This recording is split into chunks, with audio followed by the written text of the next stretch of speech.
Ce dont Dieu a besoin aujourd'hui, plus que jamais, c'est que les hommes se comportent comme de vrais hommes. Il veut que, chaque jour, vous preniez votre place et que vous fassiez ce que les hommes sont appelés à faire. Premièrement, agir comme un homme signifie ne pas agir comme une femme. Il est important que cette génération entende ce message, parce que nous vivons à une époque où l'on cherche à effacer les différences entre les hommes et les femmes. Pourtant, selon la parole de Dieu, les hommes ont reçu de Dieu une onction, une mission et une responsabilité, celle de conduire leur famille. Conduisez-vous votre famille. Réalisez-vous que la famille a besoin d'hommes de Dieu pour la guider spirituellement, émotionnellement et physiquement. Elle a besoin d'hommes qui conduisent leur famille à l'Église, qui les mènent dans la prière et qui les guident dans la parole de Dieu. Vous pensez peut-être, je ne peux pas faire cela. Mais si, vous le pouvez. Dieu vous a créé pour cela. Lorsqu'il vous a envoyé sur cette terre, il vous a envoyé pour être un leader. Agir comme un homme signifie aussi ne pas agir comme un garçon. Paul le dit clairement dans 1 Corinthiens 13. « Quand j'étais enfant, je parlais comme un enfant. Je pensais comme un enfant. Je raisonnais comme un enfant. Mais vous n'êtes plus un enfant. On ne reste jeune qu'une seule fois, mais on peut malheureusement rester immature toute sa vie. Alors agissez comme des hommes. Portez le poids et les responsabilités de votre famille. Aujourd'hui, beaucoup d'hommes se comportent encore comme des enfants. Pourtant, c'est le moment d'agir comme des hommes. Nous avons besoin d'hommes forts et dignes. La question est, qui a été l'homme le plus fort ayant jamais vécu? Ce n'était pas Samson, même s'il possédait une grande force physique. C'était Jésus. Jésus était omnipotent, c'est-à-dire tout-puissant. Et pourtant, il représentait parfaitement la vraie masculinité. Il était l'exemple ultime de ce qu'est un véritable homme. Personne n'a été plus fort que Jésus. Il défendait les faibles, il aimait les enfants, il servait les autres. Et dans l'une de ses rares déclarations sur lui-même, Jésus a dit « Je suis doux et humble de cœur ». Que signifie être doux? Cela ne veut pas dire être faible. Être doux, c'est avoir de la puissance, mais savoir la maîtriser. Jésus a dit qu'il n'y a pas de plus grand amour que de donner sa vie pour ses amis. Voilà ce qu'est l'amour sacrificiel. Dans la pratique, cela signifie respecter les vœux que vous avez prononcés lors de votre mariage et rester fidèle à votre femme toute votre vie. Cela signifie aussi aimer votre femme comme Christ aime l'Église. Messieurs, nous devons être à la hauteur de cet appel. C'est notre moment, le moment de devenir des hommes de Dieu. Je parle d'un amour sacrificiel. Je n'ai pas dit simplement l'amour. J'ai dit un amour sacrificiel. Qu'est-ce que cela signifie? Comment devez-vous aimer votre femme? Regardez le verset 25. Il ne s'agit pas simplement d'aimer, mais d'aimer de manière sacrificielle. Vous devez aimer votre femme comme vous aimez votre propre corps, parce qu'elle fait partie de vous.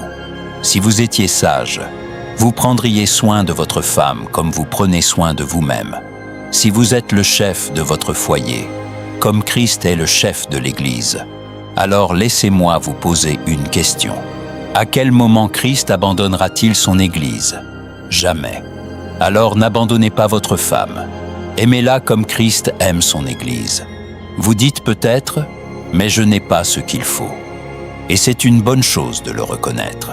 Car plus vous acceptez votre responsabilité, plus vous devez comprendre que vous avez besoin d'être sous l'autorité de celui qui peut vous soutenir.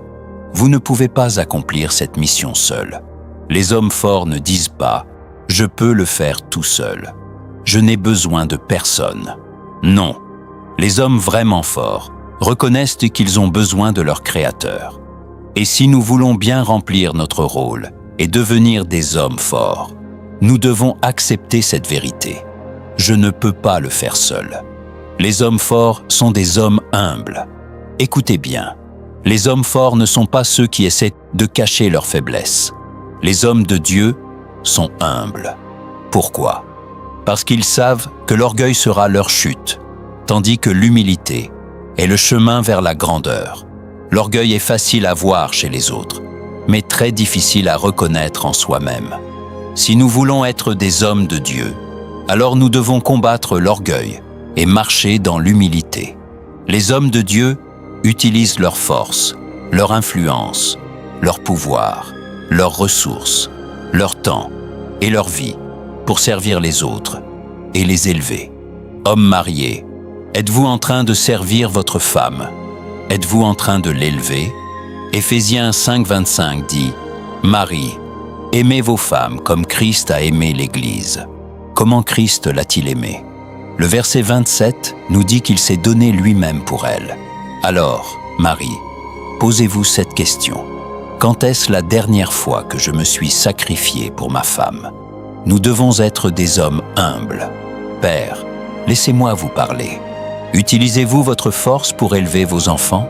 Les pères humbles n'imposent pas leur autorité de manière dure dans la maison. Ils utilisent leur force pour servir leur famille et pour créer un climat de sécurité et de paix pour leurs enfants. Si vous traitez vos enfants comme des employés, vous gagnerez peut-être l'obéissance, mais vous perdrez leur cœur. Trop de pères tombent dans le piège de fixer uniquement des règles, sans manifester assez d'amour. Posez-vous ces questions. Qui ai-je servi aujourd'hui? Qui ai-je encouragé aujourd'hui? À qui ai-je ouvert une porte aujourd'hui? La vraie question n'est pas « qu'est-ce que j'ai reçu ?» mais « qu'est-ce que j'ai apporté ?» Quelle contribution ai-je donnée? Regardez Jésus. Il est l'exemple parfait d'une force extraordinaire, associée à une humilité remarquable. Il possédait toute la puissance du monde. Et pourtant, qu'a-t-il choisi de faire? Il s'est abaissé. Il s'est humilié pour vous. Lui qui possède toute la puissance, toute la force et toute la gloire, a utilisé chacune de ses ressources pour servir, pour donner sa vie pour les autres et pour aimer profondément, avec sacrifice. Je veux que vous entendiez ceci. Nous n'avons pas besoin de notre propre force. Nous avons besoin de lui. Nous n'avons pas besoin de nous-mêmes. Nous avons besoin de Jésus. Messieurs, écoutez-moi. Vos enfants n'ont pas besoin d'un père parfait. Ils ont besoin d'un père humble, dépendant de Jésus. Vous voulez que vos enfants puissent dire « Mon père n'est pas parfait. Il fait des erreurs. Mais je sais qu'il aime le Seigneur. Je sais qu'il veille sur mon âme. Et je sais qu'il veut que moi aussi, j'aime le Seigneur. » Et qu'il puisse dire « Une chose est certaine. Mon Père aime Jésus-Christ de tout son cœur. Et il ne cessera pas jusqu'à ce que moi aussi, je l'aime. » Voilà le véritable objectif. Un homme de Dieu devient un héros pour sa femme. Un homme de Dieu devient un héros pour ses fils et ses filles. Un homme de Dieu devient un héros pour son Église. Un homme de Dieu devient un héros pour sa communauté. Ce n'est pas facile dans cette culture actuelle, parce que les hommes, en particulier, sont attaqués. Mais écoutez ceci, il ne faut pas être un grand homme pour accomplir de grandes choses.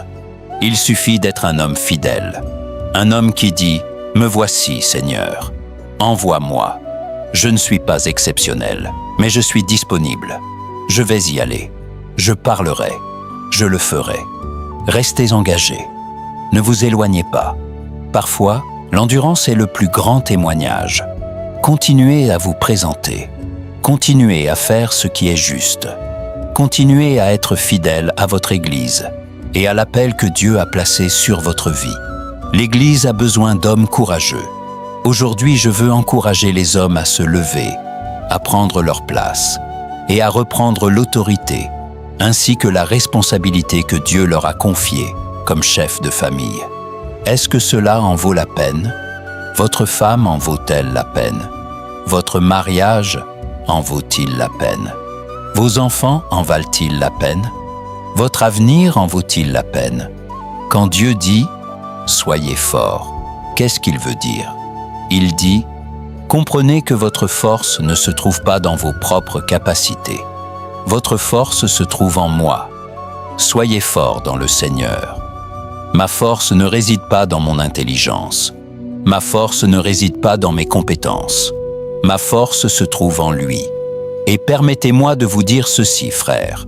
Si le dimanche est le seul moment où vous ouvrez la parole de Dieu, alors voilà pourquoi vous manquez de force. Vous devez comprendre votre dépendance envers lui. C'est de là que vient votre force. Ma force est en lui. C'est ainsi qu'on devient fort dans le Seigneur. Savez-vous comment devenir fort en lui?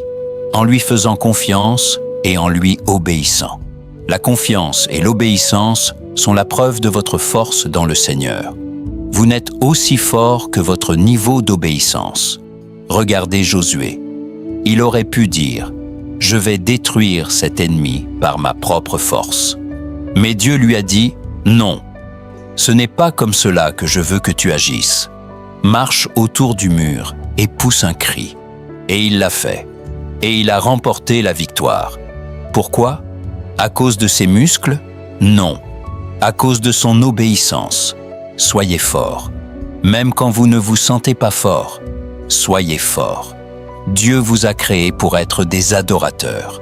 Des hommes qui l'aiment de tout leur cœur, de toute leur âme, de toute leur pensée et de toute leur force, chaque jour, au-dessus de tout, et qui aiment leur prochain comme eux-mêmes. Il vous a créé pour être des leaders, et les leaders servent les autres. Ils n'utilisent pas leur autorité pour dominer, mais pour servir. Ils font des sacrifices pour le bien des autres. Et si vous êtes marié, cela commence chez vous, avec votre femme et vos enfants. Vous êtes appelés à les servir chaque jour, à les aimer, à vous sacrifier pour eux.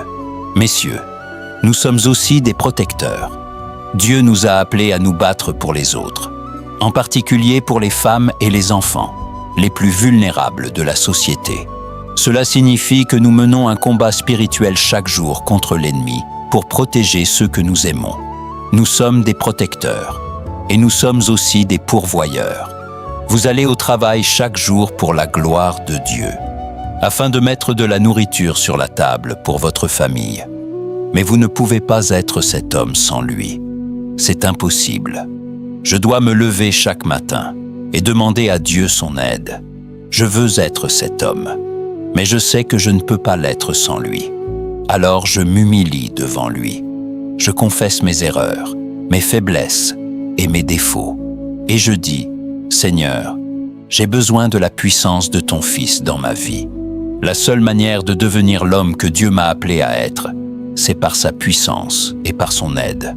Et voilà la bonne nouvelle. Notre Père possède tout ce dont nous avons besoin, absolument tout.